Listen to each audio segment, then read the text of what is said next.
1940 تک پہنچے تو شاعری شروع کر چکے تھے، لیکن تحریک پاکستان میں اعظم چشتی صاحب کا ایک ایسا کنٹریبیوشن ہے کہ جو کسی اور کے حصے میں نہیں آیا، یعنی قائد اعظم کے ہمراہ انہوں نے سندھ کا دورہ کیا 3 مہینے کا، تو جہاں قائد اعظم کی تقریر ہوتی تھی وہاں اعظم چشتی صاحب کی نعت ہوتی تھی۔ یہ ایک بڑی تاریخ ہے جس سے کم لوگ واقف ہوں گے کہ اعظم چشتی صاحب نے تحریک پاکستان میں حصہ لیا۔ تو شاعری جیسے میں نے کہا کہ انہوں نے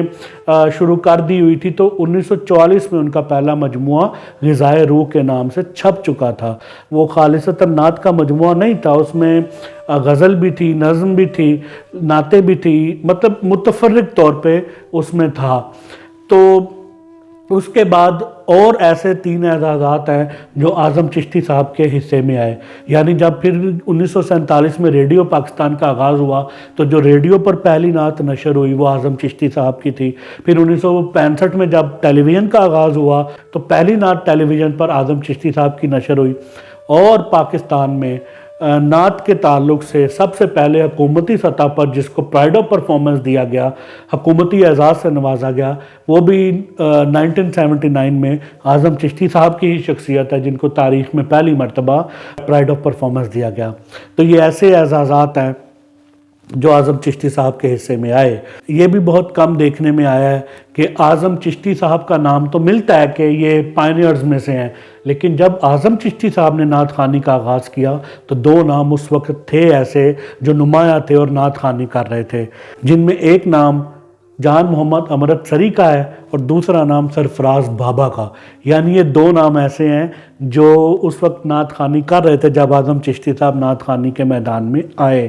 لیکن چونکہ اعظم چشتی صاحب کا اسلوب ایسا تھا کہ وہ پھر ڈومینیٹ کر گیا بہت زیادہ۔ اور ایک اور ایسی بات جو کم لوگوں کو پتہ ہوگی، ایک ایسے بھی نعت خوان تھے جو عالم دین بھی تھے اور نعت خوان بھی تھے، جن کے سامنے اعظم چشتی صاحب نے نعت خوانی میں زانو تلمس طے کیا، یعنی باقاعدہ شاگردی کی۔ یہ بھی ایسی بات ہے جو کم لوگوں کو پتہ ہوگی کہ اعظم چشتی صاحب نے علامہ حکیم فضل الہی رحمۃ اللہ علیہ کی شاگردی اختیار کی نعت خوانی میں۔ اس نام سے بھی کم لوگ واقف ہوں گے، یعنی یہ 2 نام جو میں نے پہلے لیے، جو اعظم چشتی صاحب نے جب نعت خوانی میں قدم رکھا تو وہ نعت خوانی کر رہے تھے، جان محمد امرت سری اور سرفراز بابا، یعنی یہ 2 نام تھے جو نعت خوانی کر رہے تھے، لیکن اعظم چشتی صاحب نے حکیم فضل الہی کے سامنے زانو تلمس طے کیا اور ان سے نعت خوانی میں تربیت حاصل کی۔ تو جہاں تک چونکہ اعظم چشتی صاحب ہی وہ پہلے نعت خوان ہیں جنہوں نے نعت خوانی میں کلاسیکل انداز کو متعارف کروایا، یعنی کلاسیکل انداز جو نعت خوانی کا ایک بہت بڑا، یعنی اگر ہم اس کو دبستان اعظم چشتی کہیں تو بے جان ہوگا، یہ پورا ایک دبستان ہے۔ تو اس کے لیے انہوں نے استاد بڑے غلام علی خان اور استاد برکت علی خان جیسے لوگوں کی صحبت اختیار کی اور ان سے بہت کچھ سیکھا، اور اس حد تک سیکھا کہ نعت کو بہت خوبصورت اور مؤدب لہجے میں بارگاہ رسالت میں پیش کر سکیں۔ جہاں تک ان کی شاعری کا تعلق ہے تو انہوں نے صوفی غلام مصطفیٰ تبسم صاحب کی شاگردی اختیار کی شاعری میں اور ان سے اصلاح لی، اور صوفی غلام مصطفیٰ تبسم کتنے بڑے شاعر گزرے۔ تو میں عوام الناس میں جو ایک ایسا میلی نغمہ بہت مشہور ہے، اے پتر ہٹاتے نہیں وک دے، یہ ایک صوفی غلام مصطفیٰ تبسم کا ہے۔ تو میں نے صرف اس لیے بتایا کہ عام خاص کو تو معلوم ہے، لیکن عوام الناس میں بھی اس کا پتہ چلے کہ صوفی غلام مصطفیٰ تبسم کتنے بڑے شاعر تھے، یعنی 100 بار چمن مہکا 100 بار بہار آئی، دنیا کی وہی رونق دل کی وہی تنہائی۔ تو یہ صوفی غلام مصطفیٰ تبسم کی غزل کا ایک مطلع میں نے پڑھا، یعنی کتنا بڑا مطلع ہے۔ تو میں بات کر رہا تھا کہ صوفی صاحب سے انہوں نے شاگردی اختیار کی، اور اس کے بعد پھر اس دور کے جتنے بڑے لوگ تھے، احمد ندیم قاسمی صاحب کی صحبت انہیں بڑی میسر آئی، اور پھر حفیظ طیب صاحب کے ساتھ تو ان کی دوستی تھی، اور پھر ان کے دور کے شہزاد احمد اور بہت سارے لوگ، یعنی اعظم چشتی صاحب کا شاعروں سے بہت تعلق تھا، اعظم چشتی صاحب کا علماء سے بہت تعلق تھا، مشائخ سے بہت تعلق تھا، اور پھر جو کچھ ایسے علوم جو میں نے پہلے ابتدا میں عرض کیے جس پر انہیں بہت دسترس تھی، اور یعنی یہ ایک پورا جہان ہے جو میں نے بہت مختصر سے طریقے سے بیان کیا۔ فن کتابت میں ان کو مہارت تھی، یعنی کاتب بہت اچھے تھے، یہ بھی تعلیم انہوں نے حاصل کی ہوئی تھی۔ اور پھر ایک اور جب ان کی نعت خوانی کا یہ عروج ہوا اور ان کی نعت گوئی بھی بہت مشہور ہونے لگی، چونکہ وہ خود نعت گو تھے تو انہوں نے جب دیگر شعراء کی وہ نعتیں پڑھ رہے تھے، جن میں خاص طور پہ اعلیٰ حضرت کی نعتیں انہوں نے بہت پڑھی، اور حسن رضا خان بریلوی کی نعت دل میں ہو یاد تیری گوشہ تنہائی ہو،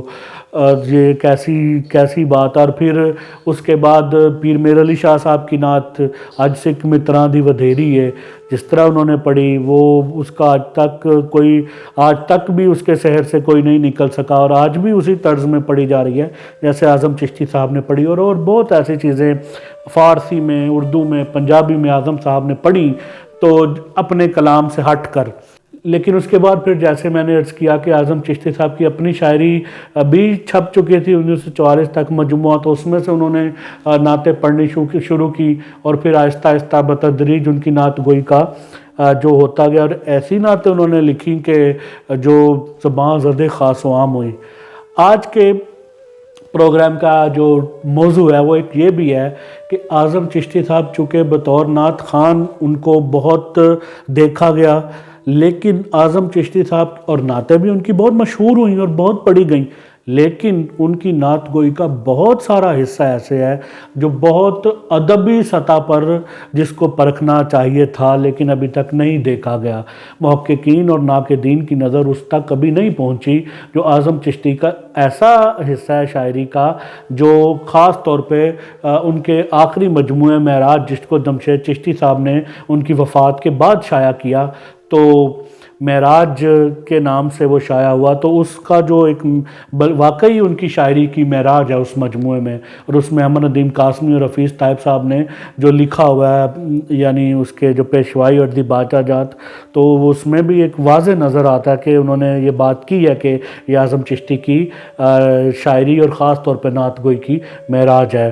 تو اعظم چشتی صاحب نے ایک بات میں ان کی شاعری سے ہٹ کر ایک اور بات میرے ذہن میں آئی جو بڑی خاصے کی اور کرنے والی ہے کہ اعظم چشتی صاحب نے قالینوں کا کاروبار کیا ہے، یعنی یہ بات بھی کم لوگوں کو پتہ ہوگی کہ جب وہ اس شعبے میں آئے تو انہوں نے پھر قالین کا کاروبار شروع کیا، اور وہ پھر اپنے زمانے میں بہت پھیلا ان کا، یعنی ان کا کاروبار بڑے پیمانے پر ہوا، اور وہ خود دوسرے ممالک میں جایا کرتے تھے اپنے کاروباری سلسلے میں، اور یہ کاروبار انہوں نے کافی عرصہ کیا، لیکن پھر ایک وقت پہ جا کے یہ ختم ہو گیا۔ لیکن اعظم چشتی صاحب نے باقاعدہ لاہور کارپٹ کے نام سے قالینوں کا کاروبار کیا، اور وہ پھر بہت مقبول ہوا۔ تو یہ ایک بات تھی، تو بات پھر ہم کریں کہ ان کی شاعری پہ آئیں تو ان کی غزل گوئی پہ آئیں تو وہ ایک دور ہے، پھر ان کی نعت پہ آئیں تو آغاز میں اعظم چشتی صاحب کی طیب صاحب نے لکھا ہے کہ اعظم چشتی کی جو 25 سالہ غزل کی تاریخ ہے وہ بھی ابھی محققین اور ناقدین کی توجہ کا مرکز بننی ضروری ہے۔ اور پھر جب وہ نعت پہ آئے تو نعت پہ انہوں نے ایسا کلام کہا کہ میں بھی کچھ نمونے، یہ ایک کلیات اعظم جو ان کی میرے پاس ہے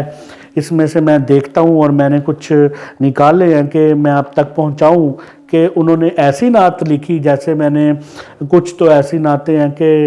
بہت مشہور ہوئیں، ایک تو ابتدا میں میں نے پڑھ دی کہ مطلع پڑھا کہ ایسا کوئی محبوب نہ ہوگا نہ کہیں ہے، بیٹھا ہے چٹائی پہ مگر عرش نشیں ہے، اور بھی ان کی کئی نعتیں جو بڑی مقبول ہوئیں پنجابی میں، اردو میں، کی سی جے درد بن کے آ جاندوں میرے لوں دے وچ سما جاندوں۔ اعظم چشتی صاحب کی شاعری میں تصوف کی لو بڑی جھلکتی ہے، ان کی شاعری میں فلسفیانہ موضوعات بھی بہت نظر آتے ہیں، یعنی تصوف کے مضامین بھی جگمگا رہے ہیں اور فلسفیانہ موضوعات جو بڑے پیچیدہ موضوعات ہیں، اور اعظم چشتی صاحب ان کو شاعری میں ایسا لے کے آئے ہیں کہ ان سے طبیعت پر بوجھ نہیں پیدا ہوتا، بلکہ شاعری کی جو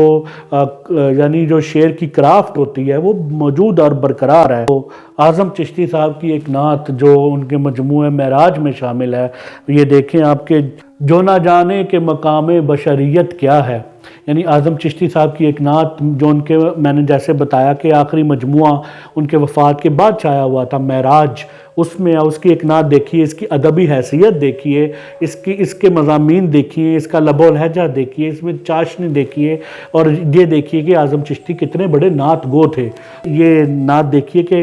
جو نہ جانے کہ مقام بشریت کیا ہے،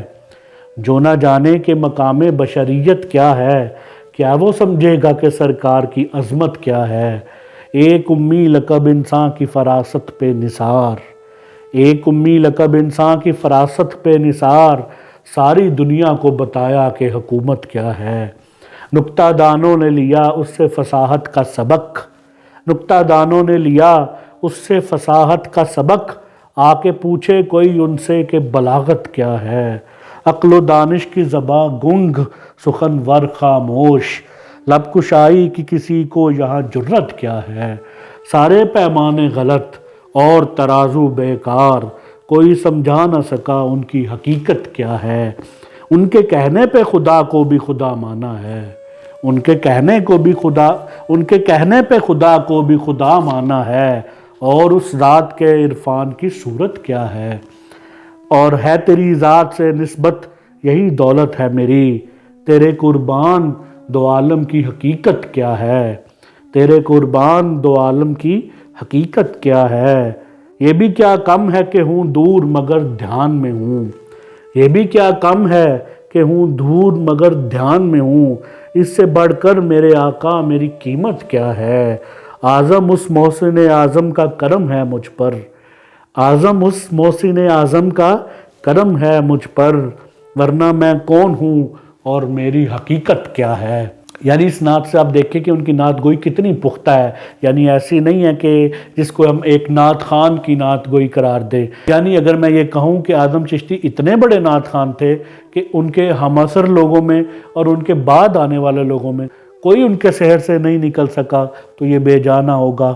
اور اگر میں یہ کہوں کہ اعظم چشتی اتنے بڑے نعت گو تھے کہ اگر ان کی نعت خوانی کی حیثیت کو ایک طرف رکھ کر صرف ان کو بطور نعت گو اور ان کی نعت گوئی کا ہی جائزہ لیا جائے تو میرے خیال میں اعظم چشتی ایک بڑے اور پورے نعت گو ہیں۔ یعنی نعت گوئی کے لیے وہ فنی محاسن جو کسی بڑے اور ادبی نعت گو میں ہونے چاہیے وہ اعظم چشتی کی نعت میں موجود ہیں۔ اور ان کے شاگردوں کی فہرست پر اگر نظر دوڑائی جائے تو ثناء اللہ بٹ صاحب بڑے سینئر موسٹ ان کے شاگرد ہیں، باقاعدہ شاگرد ہیں۔ اس کے علاوہ الطاف الرحمن پاشا اور کرم الہی، اشرف چشتی، یعنی ان کے نامور شاگرد ہوئے ہیں۔ ان کے بعد ایک نام ایسا ہے نعت خوانی کی دنیا میں جن کا الگ سے بہت بڑا نام ہوا، اور نعت خوانی میں انہوں نے جو کام کیا اس پر بہت بات کر چکا ہوں میں۔ سید منظور الکونین شاہ صاحب، وہ بھی ان کے شہر سے نہیں نکلے، ہمیشہ یہی کہتے رہے کہ اعظم اعظم ہے۔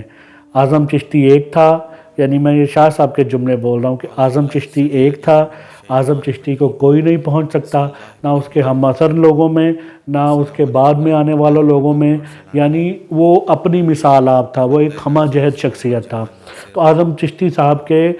شہر میں سید منظور الکونین ساری زندگی گرفتار رہے اور ان کو اپنا رول ماڈل سمجھتے رہے، نعت خوانی میں اور نعت گوئی میں بھی وہ اعظم چشتی صاحب کو بہت بڑا مقام دیتے تھے۔ لیکن میں یہ بات کر رہا ہوں چونکہ اعظم چشتی صاحب نعت خوان تھے، یعنی ان کا ابتدائی حوالہ نعت خوانی بنی، تو جو ان کی وجہ شہرت بہت زیادہ یعنی رہی عوام الناس میں وہ نعت خوان کے ہی رہی۔ ان کی نعت گوئی اس طرح سے الگ سے محققین و ناقدین کا اس پر دھیان نہیں گیا کہ وہ کتنے بڑے نعت گو ہیں۔ یعنی ایک وہ بڑی ہمہ جہت شخصیت تھے، خوش لباس تھے، خوش پوش تھے، خوش شکل تھے، ان کا ایک جس طرح پنجابی میں کہتے ہیں پورا ٹیکا ہوتا تھا ان کے بیٹھے ہوئے پوری ایک مجلس میں، کہتے ہیں کہ کوئی شخص بھی نہیں۔ اور